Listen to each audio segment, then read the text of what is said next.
สบายดีเด้อจ้าพี่น้องทักทายสบายดีพี่น้องมาสุขคนทักทายสบายดีย้ำเศร้าๆจ้ามันก็เห็ดอยู่เห็ดกินของกินเด็กๆมีแล้วอันนี้เห็ดยายทอนกับคุณยายแกงจ้าหอมโป๊ก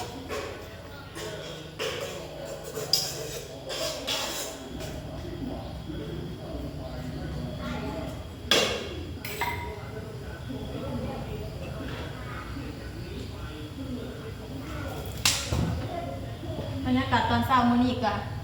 ครึ้มแล้วก็โล่งพี่น้องโล่งเย็นลมพัดว่อยๆค่ะเหมือนก่อนอื่นเฮาก็สิขัวเนื้อกบก่อนพี่น้อง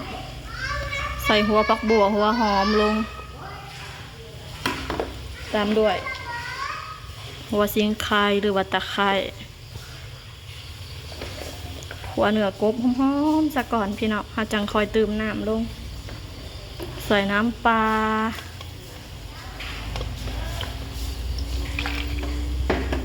น้ำปลาแดกแล้วก็ผงนัวขัวให้กบเฮาเนื้อกบเฮาหอมๆผงนัวจ้า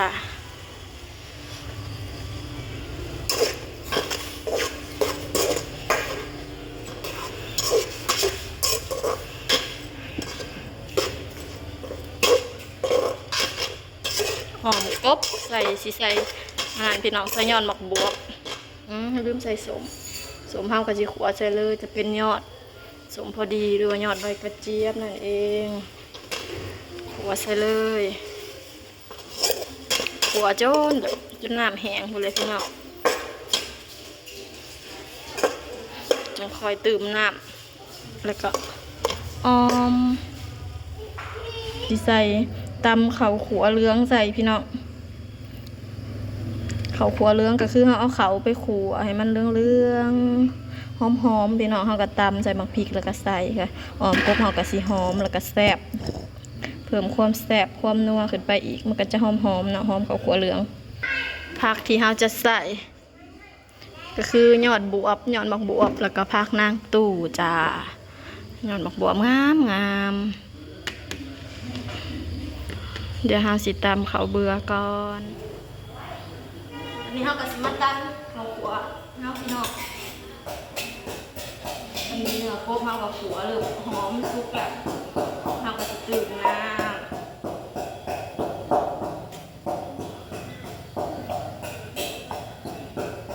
ำตำข้าวขัวข้าวหอมแต่ขาข้าวขัวเรื่องบดแสบพี่น้องเราก็ขัวไฟอ่อนๆให้มันพองๆสักหน่อยแล้วก็เอามาตำใส่กับพริกใส่กบเขา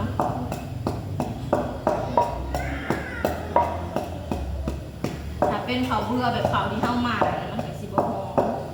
แบบที่เท่าใส่แกงหน่อไม้ถ้าเท่าใส่เขาต้องขัวแบบนี้พี่น้องสิได้รสชาติกว่ากันเพิ่มความหอม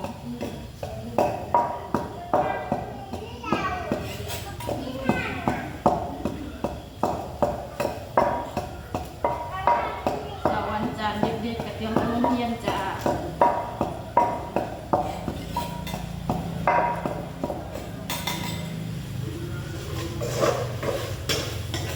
ขัวมาเนื้อพวกเขาจะเป็นหมู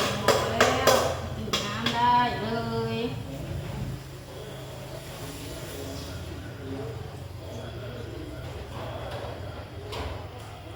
ข้าวขัวก่อนกับโป๊กข้าวกับซีโบอันนั้นพี่น้องจังบกข้าวรับอันนั้นก่อนข้าวสีเอามาขัวก็คือเราต้องเผาไปก่อนพี่น้องเอามาเผาไทยเนี่ยมันจะซีโบกข้าว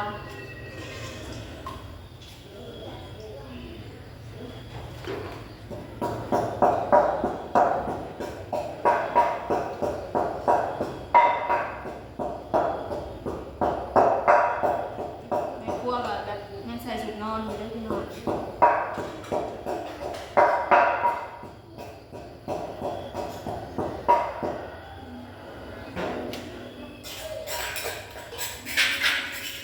หัวเหลืองกับผักพริกลงไปจ้า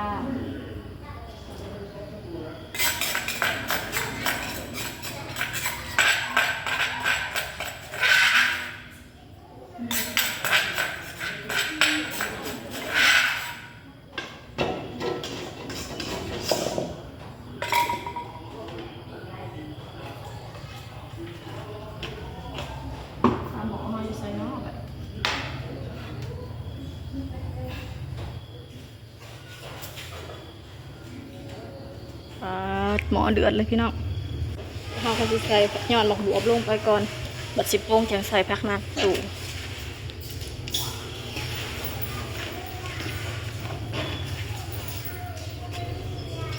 ก็สอบเข้าบ่มีเลยสอบปุ๋ย เนี่ยไฟก็อ่อนอ่อน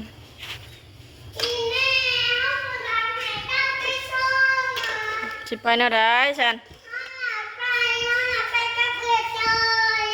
มึงจีถาเจ้าจะบ่เอื่อยนะอืมเจ้ายังบริมาทผมอยู่อืมไฟอ่อนพี่น้องเอ้ยใส่ไฟเตาถ่านเดี๋ยวสิปิดฟ้าไว้ถ้าพักสุกยังสิใส่พักอันนั้นลงใส่พักอีตูลงลมหนาวว่อยๆเดี๋ยวพี่น้องมาวัดบีผมให้นักเรียนก่อนจ้าอุ้ยหมดแดงมาได้ใส่กินข้าวอิ่มแล้วนักเรียนยังด้วยลูกอิ่มแล้วบ่ลมผัดเย็นโว้ยโว้ยพี่น้องเอ้ยหนาวคืมๆกับลมนักเรียนน้อยไม่ไปส่งวะนี่สิไปเอง ส่งเรา เอื่อยวะลูก ไปส่ง โอ เรา เคอาจจะเป็นเอื่อยฮะ ในน้ำสมุนนี่ เอาจะว่าเนี่ยได้ทำมาให้เอื่อยค่ะ เราต้องไปจ้องมันนุ่งเอาจีน่า แม่บอกจะไปส่งนะใกล้ๆนึงห่างไป เจ้าหน้าเป็นน้ำหลาเด้อ ก็เลยขอยังไม่ได้อาบน้ำเอาค่ะว่าจะไปกับเอื่อยนี่อยากไปกับแม่ก็ถามแม่นี่อย่าเห็นแนวนั้น เงินเฮาเนาะ อันสิไปน้ำแม่ก็ถามแม่ให้เกิดไปก่อนแม่เห็ดแนวกินแล้วแม่กับอาบน้ำเปลี่ยนชุด นั่ง มีครูสอนแนวใดอันนี้สบายนะแม่สบายดีป้าลูก ป้าวันละจำบาย โอ้ยเครียดแนวนี้ก็มีเนาะมันจะสบายกับเป็นไว้กับข้าวหองได้จ้ะที่เลยสบายแม่ครูบ่จ้ะ สบายดี สบายดีแม่ครู ของอนุบาลแม่ครู สบายดี ของเฮานายครู นายครูสบายดีแม่ครู ว่าจีน่าคิดน้ำวะ มาเชิญมา แม่แม่ เนี่ย เอาเสียงของทหาร กินน้ำมาลูก เอาเปิดของพ่อหนึ่งนะ คนงามคนงาม กระเป๋า เดี๋ยวแม่ไปเอาใหายเดี๋ยวแม่ไปเอาใหายใจชอดเลยบ่สูงเบบี้ทีนี่มากระโปรงมีแต่มันหยาว หลังเอาตัวใหม่ เอา ตัวที่ใช้ จะไปเอาตัวนั้นใช่มาเตยตัดภาพมาตอนนี้อ้อมกลมเฮากระซุกแล้วจ้าพี่น้องสบายตูลงไป โดยลูก นะ สุกเลยพี่น้องอ้อมกบแซ่บๆจ้าใส่น้ำชิ้นละลายเนี่ยเพราะว่าปัญญาทอนเพิ่นมักสดน้ำ